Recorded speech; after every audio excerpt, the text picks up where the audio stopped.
You know, people always say you should be careful who you call your brother, because sometimes the people closest to you are the ones who can hurt you the most. I didn't really understand that until the night I discovered who my best friend truly was. This is the story of how I exposed the person I once trusted more than anyone after he bragged about what he did to a drunk girl. And no, this isn't one of those stories where forgiveness wins in the end. Some people earn their consequences the hard way. Story 1. My boyfriend lost my dog, and I found out the truth the hard way. I'm a 25-year-old woman, and until recently I thought I was in a stable 4-year relationship.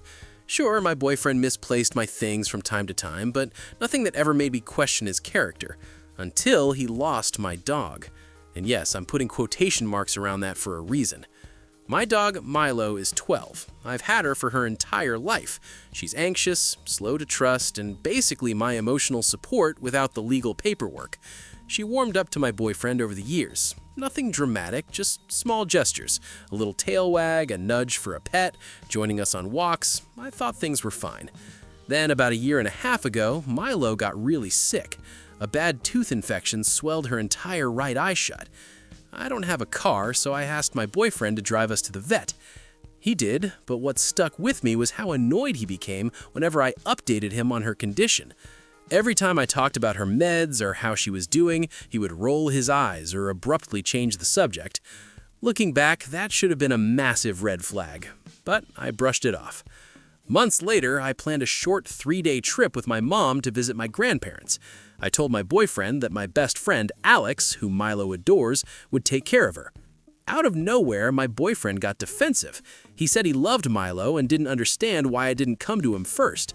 It felt strange because he'd never shown this level of interest in her before, but after some pushing, I reluctantly agreed. On the second day of my trip, he casually mentioned over the phone that Milo really likes staying outside. That sentence hit me like a punch. We live in an apartment. There is no outside, so I asked what he meant. He told me he had been leaving her outside for hours at a time, alone, and checking on her every now and then. I froze. My mom heard the whole thing, grabbed her keys, and we drove home immediately. Every terrible scenario went through my mind, and when we got there, she was gone. My elderly, anxious, sick dog was gone. I blocked my boyfriend on everything and started searching nonstop. I printed posters, walked for hours every single day, posted on Facebook groups, called shelters. Meanwhile, he and his friends were telling anyone who would listen that I was choosing a dog over a 4-year relationship. Apparently, prioritizing the living creature who depends on me makes me the villain. 2 days later, he showed up to collect his things. Part of me stupidly hoped he'd come clean and tell me where she was. So I told him, "I'll forgive you if you tell me the truth." He looked me dead in the eye and said, "If I'm honest, you won't forgive me." My heart dropped. He saw me crying and told me to get over it because Milo was old anyway. Then he said if I really wanted her back, I should get back together with him. When he trusted that I truly forgave him, he'd let me see her again. I can't describe the kind of rage and heartbreak that hit me in that moment. I still didn't know where Milo was, and he walked away without telling me a thing. Hours later, I got a call from an unknown number. A woman said she found a small dog on the side of the road. When she tried to pick her up, the dog cried in pain. She stayed with her and waited for me. When I arrived and saw Milo, injured, dehydrated, ribs broken, barely moving, I felt everything hit me at once. Relief, anger, grief, hope. But she was alive. She's recovering at the vet now, and if everything goes well, she'll be home soon. And yes, I'm pressing charges, because my boyfriend didn't lose my dog. He got rid of her. He hit her. He used her to manipulate me into staying with him, and that is something I will never, ever forgive. Story 2. I saved my coworker's life, and she accused me of assault. I'm a pretty quiet guy, the kind of person who keeps to himself but gets along with everyone. I've always treated my coworkers like friends, nothing more, nothing less. And a couple of months ago, during a work lunch, one of those coworkers started choking. There wasn't time to think, I just reacted. I got behind her and performed the Heimlich maneuver. After a couple of thrusts, the food popped out, everyone clapped, and I asked if she was okay. She didn't say a word, just nodded stiffly and rushed to the bathroom. I assumed she was embarrassed. People react differently when they panic, so I didn't make a big deal out of it. 2 days later, HR called me in for an urgent meeting. I had no idea what was coming. They sat me down and told me that the coworker I saved had filed a complaint against me, saying that I touched her inappropriately, that my body was too close, and that she felt my privates against her during the Heimlich. I was stunned. I explained exactly what happened, step by step. They said they needed to investigate and placed me on hold, basically told me to keep my distance from everyone until they figured it out. For a week, I walked around with this cold weight in my chest, thinking I was going to lose my job for saving someone's life. Eventually, HR cleared me. They agreed I'd done nothing wrong, so I went back to work, but things were different, especially between me and her. She tried to apologize. She said she had trauma from past experiences and panicked after the incident. I accepted the apology because I'm not heartless, but something in me had shifted. I didn't feel safe around her anymore. I stopped treating her like a friend. No more casual conversations, no more jokes, no more invitations to group lunches unless others were involved. I kept everything strictly professional and always at a distance. She didn't like that. She told me I was being petty, ridiculous, that I should get over it. I told her I was just protecting myself. I meant it. If someone is willing to file a false or at least wildly exaggerated accusation after I saved their life, why would I ever put myself in a situation where it could happen again? Later, we had a group talk with other coworkers present, and we agreed on limited contact going forward. It was civil, but the trust was gone. I'm not suing her. Honestly, that would drag the situation out longer than I want. I just want peace. What surprised me most was the number of people who reached out privately to say they had been through something similar. It was sad, but also validating. I wasn't alone. I know some people think I should be more understanding because of her trauma, and I get that. Trauma is real. Her fear was real. But so were the consequences of accusations, even unintentional ones. And she never came to me before going straight to HR. I didn't deserve that. And now I'm just making sure it never happens again. Story 3. My mom left me her house, and her boyfriend tried to claim it was his.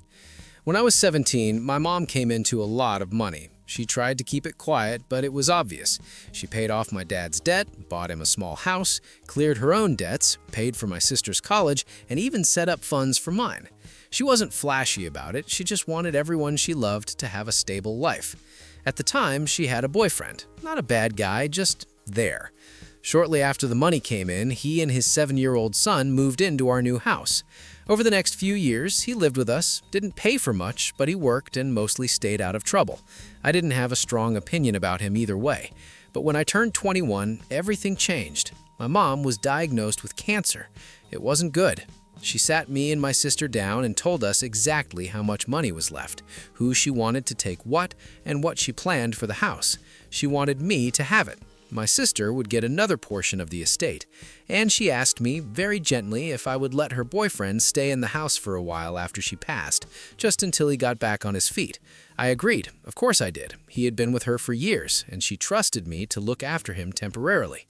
Before she died, she made things crystal clear. He had time. He had to find his own place. The house was not his and would never be his. After she passed, he stayed. 1 month turned into 12. 12 turned into 48, 4 whole years. His son grew up, I paid all the bills. He bought food for himself and his kid, nothing more. We weren't close, but we lived together without conflict, so I let it slide. I told myself my mom would have wanted me to be patient. Then his new girlfriend showed up. At first, she was polite enough, but I got the sense she was a little too comfortable in my home. The 3rd time she visited, she confirmed it. I was cooking lunch when she came downstairs, grabbed a plate, and tried to take food straight out of my pan like she lived there. I told her she needed to ask first, and she responded by telling me that I should start looking for another place to live. She said, and I quote, "Leeching off your dead mom's old relationship is pathetic. My house, bought by my mother, left to me, and this stranger was telling me to get out." I called my mom's boyfriend downstairs. I asked him what was going on. He wouldn't even look at me. He mumbled something about how my mom had promised him the house and how he was doing me a favor by letting me stay there first. That was a lie, a bold one. I was there when she made her wishes clear. She repeated them multiple times. She never intended to leave him money, property, or anything except a temporary grace period. This man had lived rent-free and bill-free for almost 8 years. He had every opportunity to save money, and if he didn't, that was on him, not me, not my mom. So I told him he had 30 days to leave. He packed a bag that night and left with his son. The next morning, his ex-wife called me to scream about how I was cruel, how I made her son lose his home, and how heartless I was. But it wasn't his home. It was my mom's, and now it's mine. What really messed me up was my sister telling me she felt like I was breaking a promise to our mom. That hit hard. It made me question everything. But deep down, I know the truth. My mom never expected him to still be living here nearly a decade later. She trusted me to give him time, not ownership, and he repaid that kindness with entitlement and lies. I honored her promise. He exploited it, and I'm done letting him do it. Story 4. I exposed my best friend after he boasted about what he did to a drunk girl. I'm a 22-year-old guy, and until recently, I thought I had a best friend I could trust with anything. His name is Jake. We were inseparable. College, parties, road trips, late-night talks, everything. I honestly believed he was like a brother to me. And then, he crossed a line I can never forgive. For years, I've had feelings for a girl named Emily. She's one of those rare people who's genuinely kind, genuinely thoughtful, and actually sees you for who you are. I never made a move because I didn't want to risk ruining our friendship, and honestly, I never thought I had a chance. But Jake knew. He always knew. A few weeks ago, we all went to a party together. I was the designated driver, so I stayed sober. Emily got way too drunk, way beyond the point of standing steadily, let alone making decisions for herself. At some point in the night, I looked around and realized I hadn't seen her in a while. Someone told me Jake had taken her upstairs to check on her. I wanted to believe he was just helping. He was my best friend, after all. So I pushed down the uncomfortable feeling in my stomach and waited until the next morning to ask Emily if she was okay. She didn't give me a clear answer. She just seemed distant, uncomfortable, like something had shifted inside her. I didn't press her. I figured she'd talk when she was ready. A week later, Jake and I were hanging out, just the two of us, when he started talking about that night. And not in a way that made him sound concerned. He was bragging, laughing, saying things that made my stomach turn. He described what happened like it was some kind of victory, brushing off the fact that she was in no state to understand anything. He said she didn't say no, like that meant anything when she wasn't conscious enough to speak clearly. I felt sick. I didn't even argue. I just let him talk while I quietly recorded everything using an app on my phone. Every word, every disgusting joke, every time he tried to make it sound like she wanted it. The moment he left, I posted the recording everywhere. My story, my feed, every platform I had. I captioned it, "This is the guy you all call your friend." The fallout hit instantly. People unfollowed him, girls he'd been with before reached out saying they'd had uncomfortable experiences with him too. His workplace found out, and within days he lost his job. His social life crumbled almost overnight. But somehow, I became the villain to some people. I went too far. I should have handled it privately. I ruined his life. Meanwhile, he had taken advantage of someone who trusted both of us to keep her safe. My own family told me I acted from anger and should have just cut him off quietly instead of humiliating him. And yeah, I was angry, furious, heartbroken.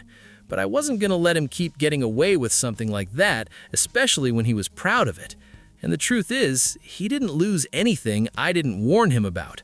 He destroyed his own life the second he bragged about hurting someone who couldn't defend herself. All I did was make sure nobody else had to discover that the hard way. So am I sorry? No, not even a little. Some people deserve to face the consequences of the things they're so proud of in private. So that's where things stand now. Emily is finally safe, and Jake, well, he's facing the world he created for himself. I didn't ruin his life, he just finally got held accountable for it. People can say I went too far or that I should have kept it quiet, but honestly, silence is exactly how guys like him keep getting away with things. I wasn't about to let that happen, not to Emily and not to anyone else he could have hurt later. Anyway, thanks for listening to my story. If you've ever cut off someone toxic, even someone you once cared about, then you already know how heavy it feels and how freeing it can be. Stick around for more Reddit stories, and I'll see you in the next one.